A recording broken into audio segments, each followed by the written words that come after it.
एखादी गोष्ट होऊ नये असं वाटत असतं. आपण मनात खूप प्रार्थना करत असतो, असं होऊ नये, असं होऊ नये. आणि नेमकं तसंच होतं. असं तुमच्या बाबतीत होतं का?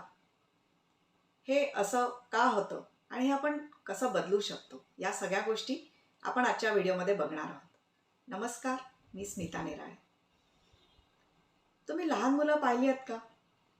लहान मुलांना जेव्हा आपण सांगतो, की दार बंद करू नको, तर ते नेमकं दाराशी खेळत राहतं आणि दार बंद करत राहतं. आणि कधी-कधी दारामध्ये हात अडकतो. आपण लहान मुलांना सांगतो, सोफ्यावरून उड्या मारू नको, पडशील, लागेल. आणि ती लहान मुलं उड्या मारत राहतात. लहान मुलं नेहमी आपण जे करू नको म्हणून सांगतो, तेच करतात. राईट? आपलं सबकॉन्शियस माइंड जे असतं, हे सुद्धा लहान मुलासारखं असतं. आपण त्याला काय सांगतोय किंवा आपल्याला ॲक्च्युली काय म्हणायचं आहे, काय हवं आहे, हे सबकॉन्शियस माइंडला कळत नाही. सबकॉन्शियस माइंड त्यातले फक्त कीवर्ड्स उचलतो आणि ते मॅनिफेस्ट करतो. फॉर एक्झाम्पल, समजा मनामध्ये असं येत असेल, की मी आजारी पडले तर, मी फेल झाले तर, मला हा बिझनेस नाही मिळाला तर, माझं आजचं प्रेझेंटेशन चांगलं नाही झालं तर, हे असे विचार जर मनात येत असतील, तर सबकॉन्शियस माइंड तेच विचार कॅच करतो, ते शब्द कॅच करतो आणि तेच मॅनिफेस्ट होत असतं. आपल्याला ॲक्च्युली असं हवं असतं, की आपण हेल्दी राहिलं पाहिजे, आपलं प्रेझेंटेशन चांगलं झालं पाहिजे, बिझनेस डील कंप्लीट झाली पाहिजे, आपण फेल न होता पास झालं पाहिजे, असं आपलं ॲक्च्युली म्हणण्याचा अर्थ असतो. पण सबकॉन्शियस माइंडला आपल्याला काय म्हणायचं आहे हे कळत नाही. जसं लहान मुलांना कळत नाही, अगदी तसंच. आणि आपण जे बोलत असतो ते सबकॉन्शियस माइंड कॅच करतो आणि तेच मॅनिफेस्ट करतो. आणि मग आपल्याला असं वाटतं, की बघा मी म्हटलं होतं ना, मला वाटलंच होतं असं होणार आणि नेमकं तेच झालं. ॲक्च्युली ते सबकॉन्शियस माइंडचा काही दोष नाही आहे. आपल्याला हे जर चेंज करायचं असेल, तर आपल्याला आपले शब्द, आपले विचार चेंज करायला पाहिजे. आपल्याला असं वाटत असेल, की मी आजारी नाही पडलं पाहिजे. याच्यापेक्षा आपण असा विचार केला पाहिजे किंवा आपले शब्द असे असले पाहिजेत, की मी नेहमी हेल्दी राहिलं पाहिजे. मी नेहमी हेल्दी राहत असते, मी नेहमी हेल्दी असते. असं आपण म्हटलं पाहिजे. मग सबकॉन्शियस माइंड तेच मॅनिफेस्ट करेल.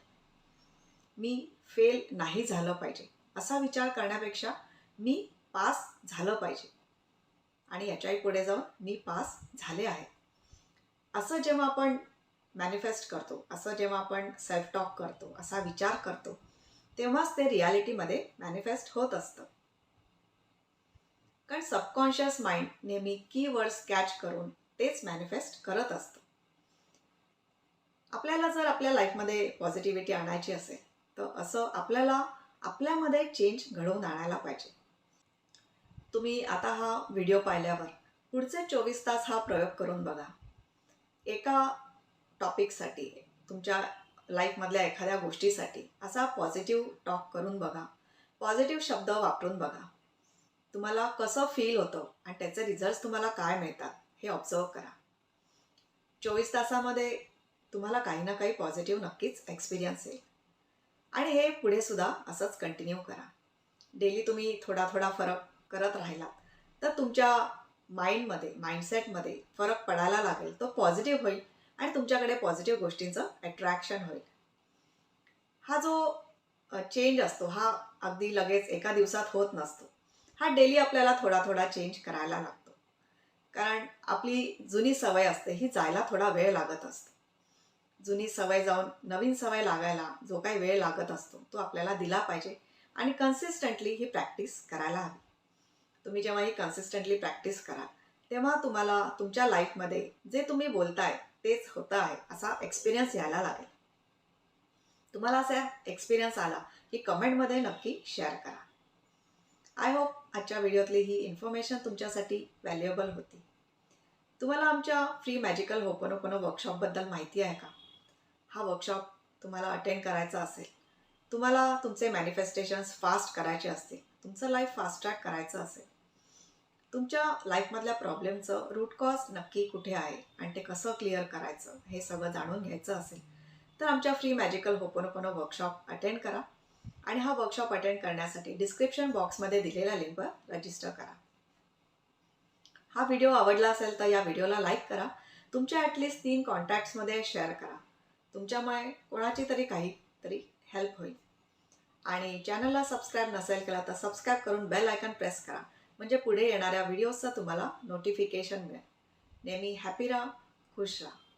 थँक्यू.